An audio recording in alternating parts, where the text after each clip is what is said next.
별이 되게 하소서. 고난이 꽃이 되고 별이 되게 하소서.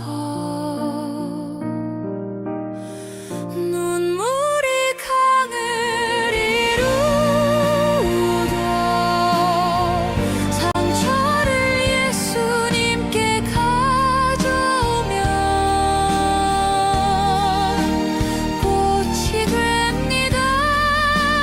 나의 상처를 치유하실 분, 오직 예수님. 고난이 꽃이 되고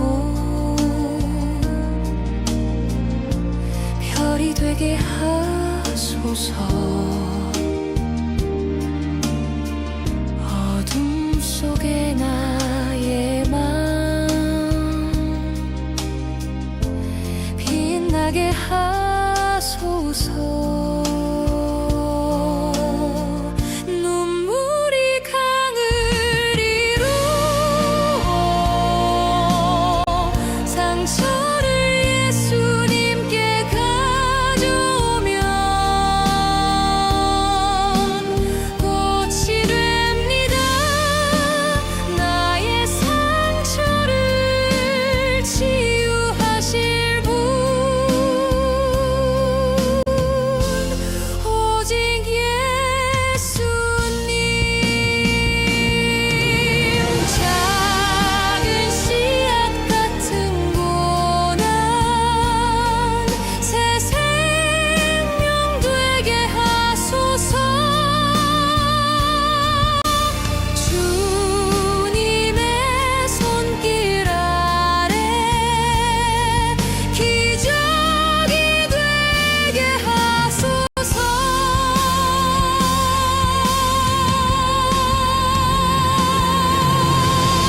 낙심의 무게도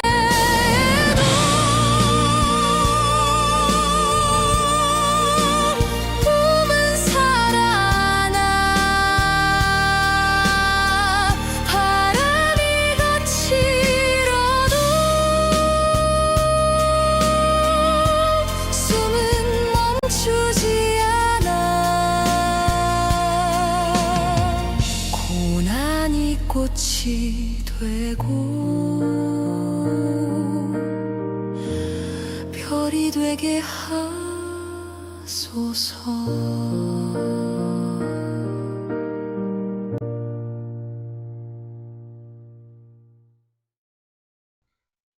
감사합니다. 2026년 1월 7일 수요기도회 첫날입니다.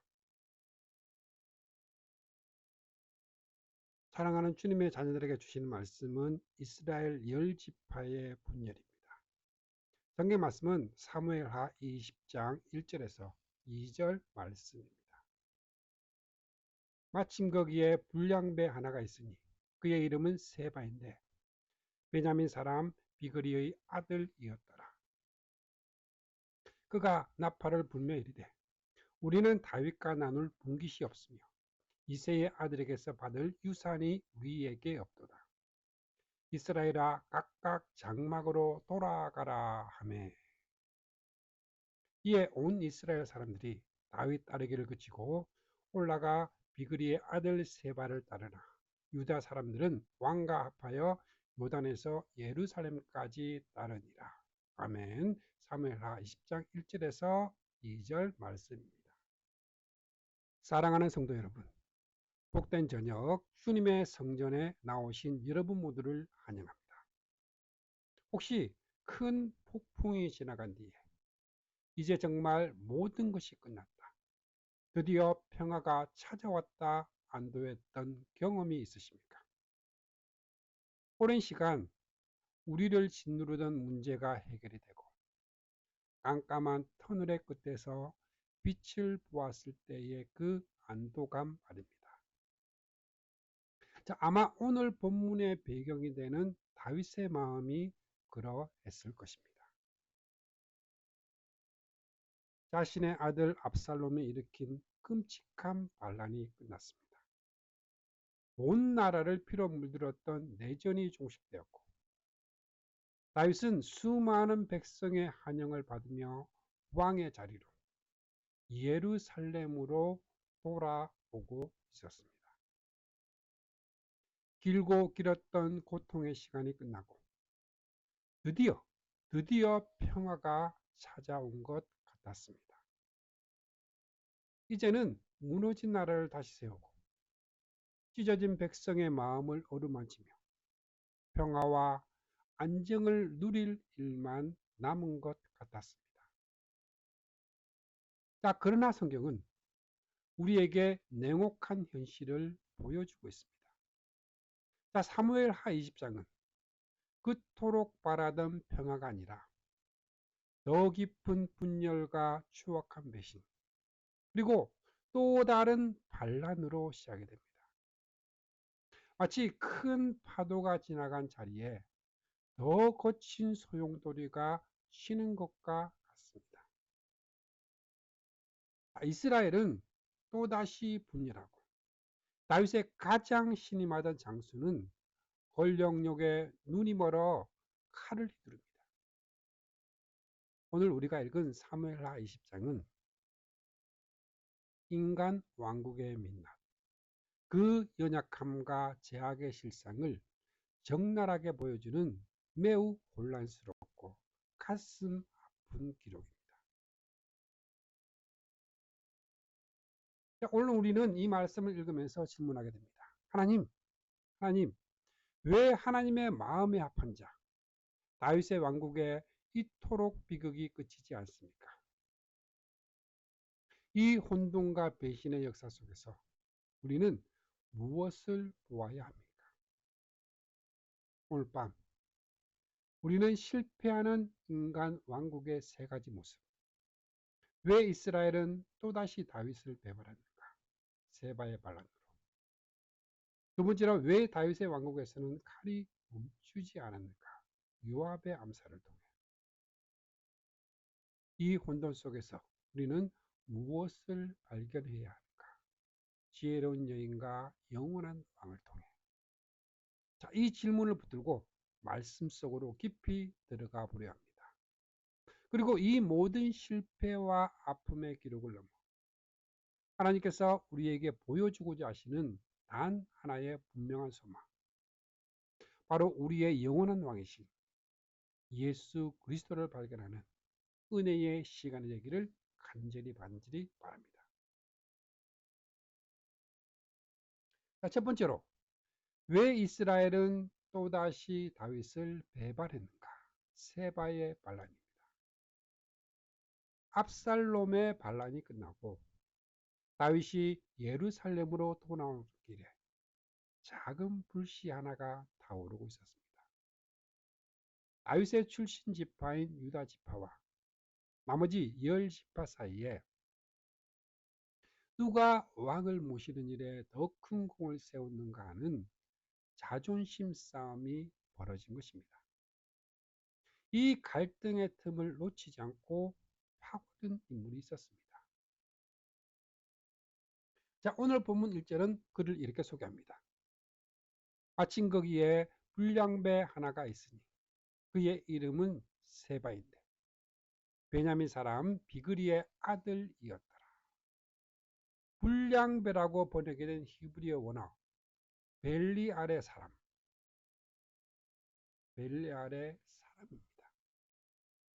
이는 단순히 행실이 나쁜 사람을 넘어 하나님의 법과 질서를 무시하고 파괴하는 무가치하고 사악한 자라는 영적인 의미를 담고 있습니다.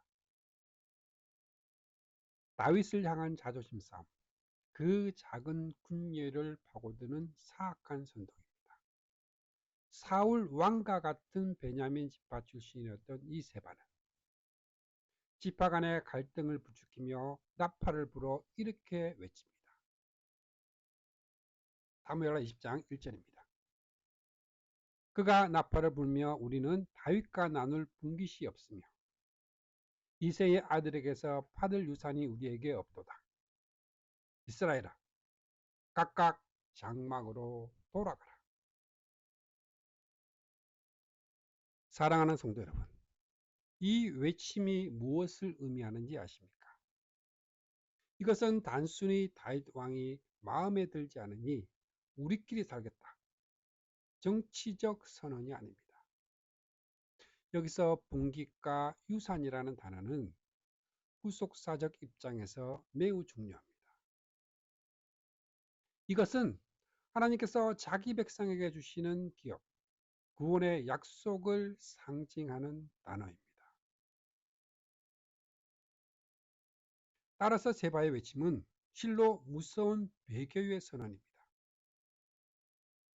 우리는 하나님께서 다윗을 통해 세우신 구원의 언약에 참여하지 않겠다.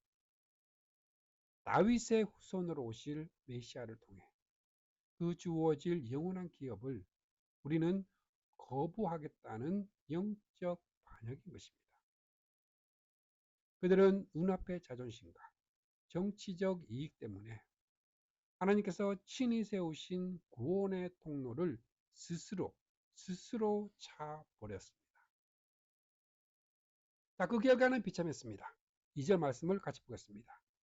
이에 온 이스라엘 사람들이 다윗 따르기를 그치고 올라가 비그리의 아들 세바를 따르나 유다 사람들은 왕과 합하여 요단에서 예루살렘까지 따르니라. 압살롬을 따랐다가 이제 막 돌아섰던 이스라엘 백성들이 또다시 너무나 쉽게 다윗을 배반하고 사악한 선동가를 따라 나선 것입니다. 이 모습 속에서는 우리는 무엇을 봅니까? 눈앞의 이익과 자존심 때문에 하나님의 영원한 약속을 버리는 인간의 죄성입니다. 시편 78편은 늘 하나님을 반역했던 이스라엘의 모습을 이렇게 묘사합니다.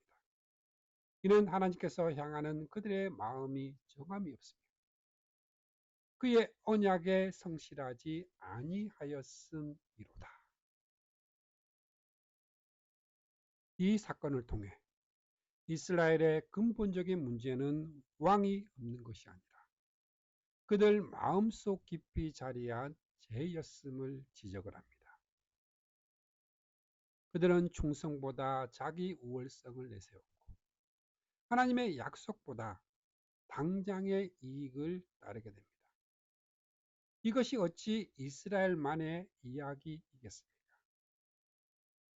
우리 역시 삶의 문제 앞에서 얼마나 쉽게 하나님의 약속을 잊어버리고 세상의 소리에 귀를 기울입니까?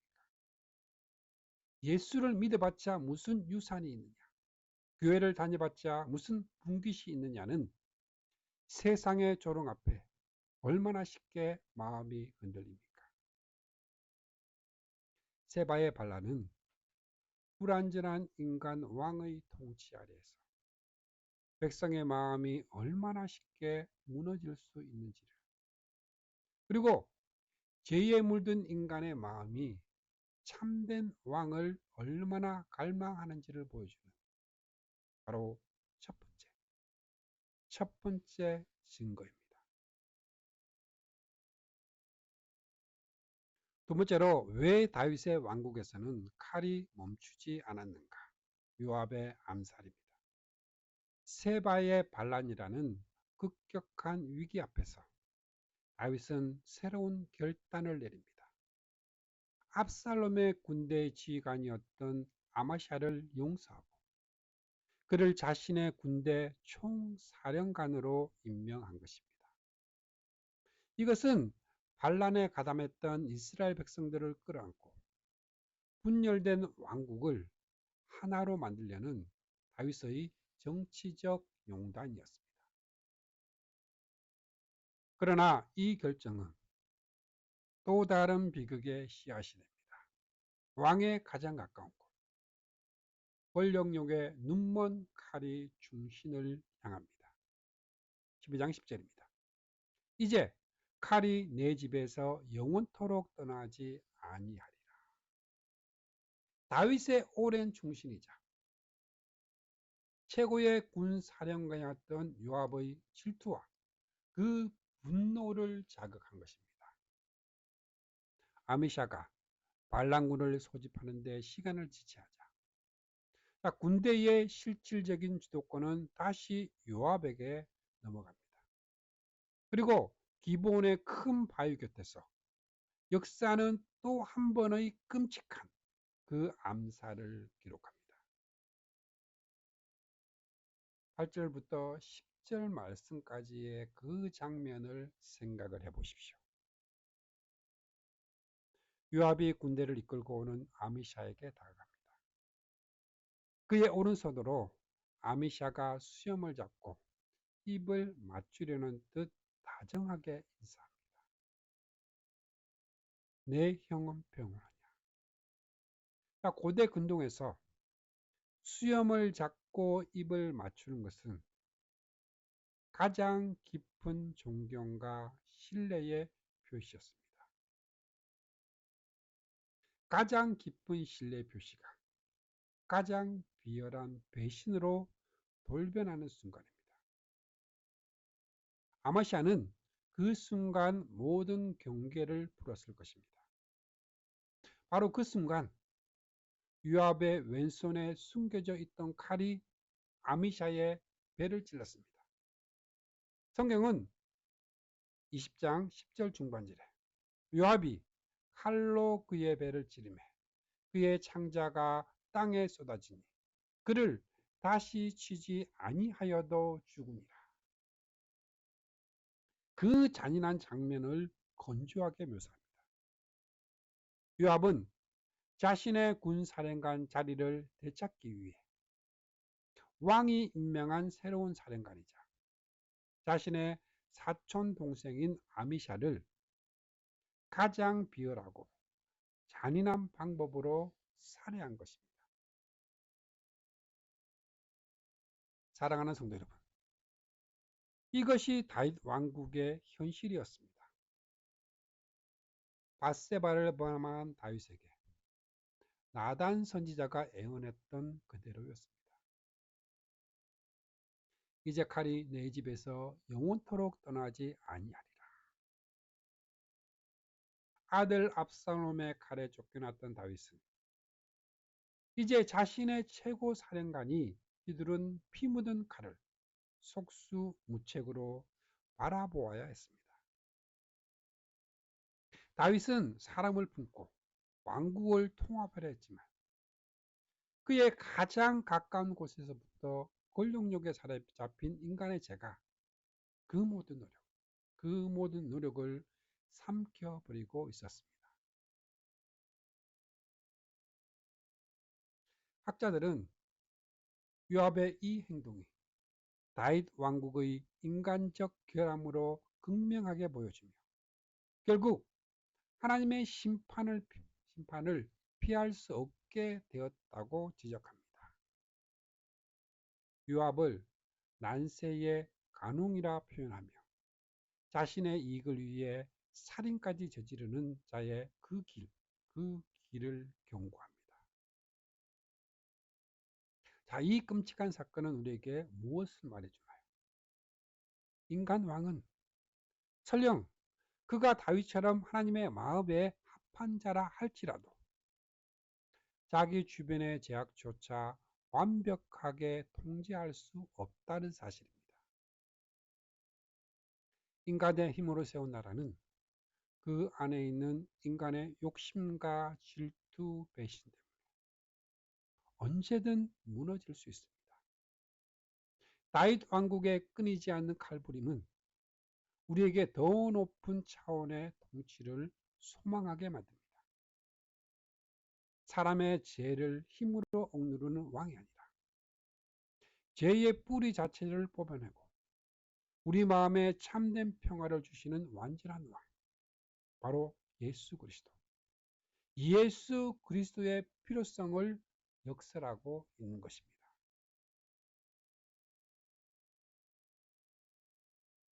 자, 세 번째로 이 혼돈 속에서 우리는 무엇을 발견해야 하는가? 지혜로운 여인과 영원한 왕입니다.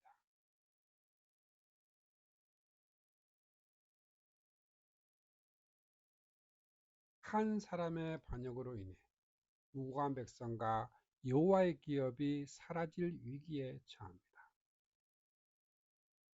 반역자 세바는 아벨과 벳마아가라는 견고한 성읍으로 도망을 쳤습니다. 군권을 다시 장악한 요압은 그 성을 포위하고 성벽을 무너뜨리기 위해 흙 언덕을 쌓기 시작합니다. 이제 성 안에 있는 수많은 백성이 반역자 한 사람, 그 한 사람 때문에 꼼짝없이 죽게 될 위기에 처했습니다. 왕국은 분열이 되고 장수는 살해당하고 이제는 무고한 백성에게 목살당할 일촉즉발의 상황입니다. 20장 15절에 요압과 그와 함께한 모든 군사가 아벨과 벳마아가를 에워싸고 합니다. 이 깊은 절망과 혼돈 속에서 이름 없는 한 여인의 지혜가 역사의 무대에 하나님이 전혀 예상치 못한 인물을 통해 역사의 무대에 올리십니다. 16절 말씀입니다. 그 성읍에서 지혜로운 여인 한 사람이 외쳐 이르되 들을지어다 들을지어다 청하건대 너희는 요압에게 이르기를 이리로 가까이 오라 내가 내게 말하려 하노라 한다 하라. 이름도 기록되지 않은 한 여인. 그는 장군도 제사장도 왕족도 아니었습니다. 그러나 그녀에게는 칼보다 강한 무기, 바로 하나님이 주신 지혜가 있었습니다. 그녀는 성벽 위에서 요압을 향해 담대하게 외칩니다. 그리고 그녀의 입에서 오늘 말씀의 핵심이 되는 위대한 선언이 나옵니다. 19절 말씀입니다. 나는 이스라엘에 합평하고 축성한 자 중 하나거늘 당신이 이스라엘 가운데 어머니 같은 성을 멸하고자 하시는도다. 어찌하여 당신이 여호와의 기업을 삼키고자 하시나이까. 사랑하는 성도 여러분, 이 외침이 들리십니까? 여호와의 기업을 삼키고자 하시나이까. 세바는 다윗에게서 받을 유산, 기업이 없다며 여호와의 기업을 스스로 버렸습니다. 요압은 자신의 권력 욕을 위해 여호와의 군대 장수 아미샤를 죽임으로 여호와의 기업을 삼켰습니다. 반역자 세바와 살인자 요압 둘 다 각자의 방식으로 하나님의 기업을 파괴하고 있었습니다. 바로 그때 그 이름 없는 여인이 나타나 안 된다. 이곳을 당신의 소유가 아니라 여호와의 기업이다 선포하며 하나님의 주권을 지켜낸 것입니다. 그녀의 지혜로운 말은 무자비한 장수 요압의 마음을 움직였습니다. 그녀는 성 안으로 들어가 백성들을 설득했고 결국 반역자 세바 한 사람의 목을 내어줌으로써 도시 전체 여호와의 기업을 구원해 냈습니다. 이 놀라운 이야기는 우리를 어디로 인도하나요? 이 지혜로운 여인의 모습 속에서 우리는 누구의 그림자를 보게 됩니까? 자신의 유익을 위해 하나님의 기업을 파괴하려는 세력 앞에서 기꺼이 한 사람의 희생을 통해 공동체 전체를 구원하는 이 모습은 바로 십자가에 달리신 예수 그리스도를 예표합니다. 한 사람의 머리를 내어주고 공동체 전체를 구원한 지혜, 바로 십자가를 가리킵니다. 세상의 모든 죄와 반역, 그 세바가 우리를 하나님의 진노 앞에, 유압의 군대 앞에 멸망을 당할 수밖에 없는 존재로 만들었을 때 하나님의 지혜이신 예수 그리스도께서 이 땅에 오셨습니다. 오직 부르심을 받은 자들에게는 그리스도는 하나님의 능력이요 하나님의 지혜이니라. 그분은 우리를 대신하여 자신의 머리를 내어주시고 십자가 위에서 피 흘려 죽으심으로 멸망을 받아야 할 우리, 곧 하나님의 새로운 기업인 교회와 성도를 구원하셨습니다. 이 지혜로운 여인이 세바의 머리를 던져 아벨성의 평화를 가져왔듯 예수 그리스도께서 자신의 죽음으로 사탄의 머리를 깨뜨리시고 하나님과 우리 사이에 영원한 화평을 가져오셨습니다. 할렐루야.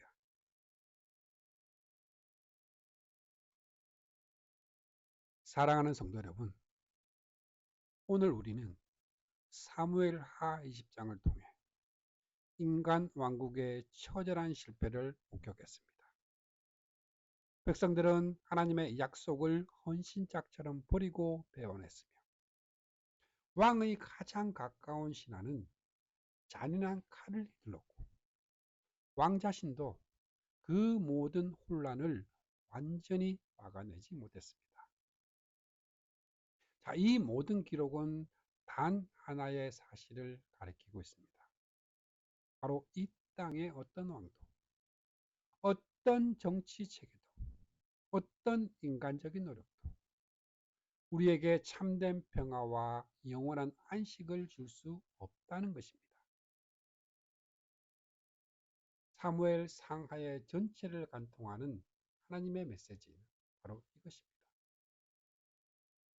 너희가 그토록 원했던 인간 왕 사울을 보아라. 그가 어떻게 무너졌는가. 내가 사랑했던 다윗을 보아라. 그조차도 죄 앞에서 얼마나 연약했는가. 그의 왕국이 얼마나 많은 피와 눈물로 얼룩졌는가. 이 모든 불완전한 왕들의 역사는 우리의 마음속 더 깊은 갈망을 심어주기 위한 하나님의 거대한 그림이었습니다. 바로 실패하지 않는 왕, 죄가 없으신 왕, 자신의 백성을 위해 기꺼이 목숨을 내어주시는 영원한 왕에 대한 갈망입니다.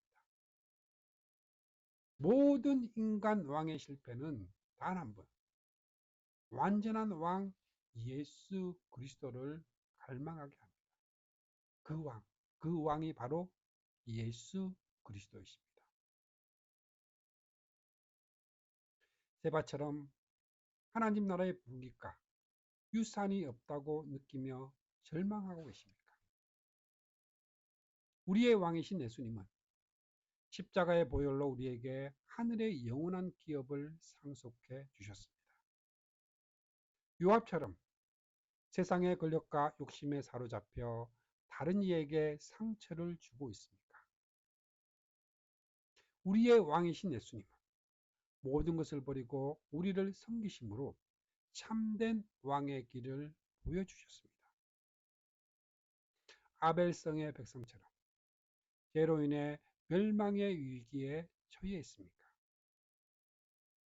우리의 왕이신 예수님은 스스로 희생양이 되셔서 우리에게 영원한 생명과 평화를 주셨습니다. 그러므로 사랑하는 성도 여러분, 더 이상 불완전한 세상의 것들에 우리의 소망을 두지 맙시다. 흔들리는 사람에게, 변하는 권력에게, 썩어질 재물에게 우리의 마음을 내어주지 맙시다. 흔들리는 세상에 소망을 두지 말고 우리의 영원한 기업이신 예수 그리스도에게만 끝까지 따릅시다. 우리의 눈을 들어 영원한 왕, 만왕의 왕이신 예수 그리스도를 바라보십시다. 그분만이 우리의 참된 피난처시요 흔들리지 않은 반석이시며 영원한 기업입니다. 이 약속을 붙들고 다 함께 통성으로 기도하겠습니다. 아멘.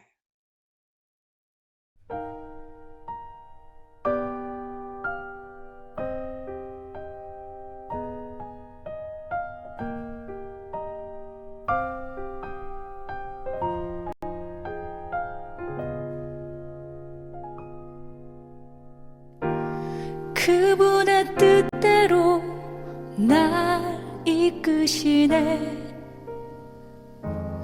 그분의 뜻대로 날 만드시네. 그분의 계획에 날 맡겨드리네. 그분의 시간을 난 기다리네. 그의 뜻대로 날 인도하시네. 그의 뜻대로 나를 세워 주시네.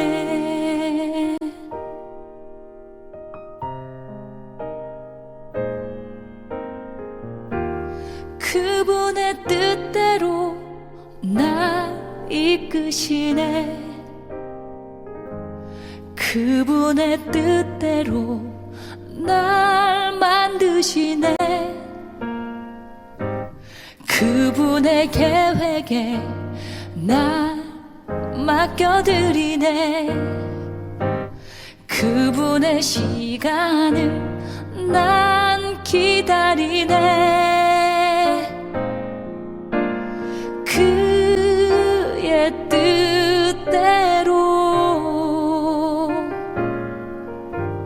날 인도하시네.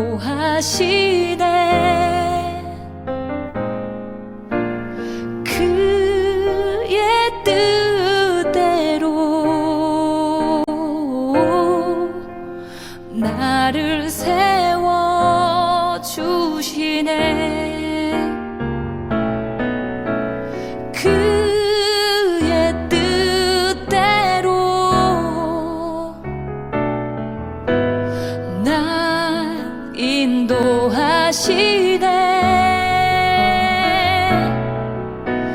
그의 뜻대로 나를 세워 주시네. 그의 뜻대로 날 인도하시네. 그의 뜻대로 나를 세워 주시네.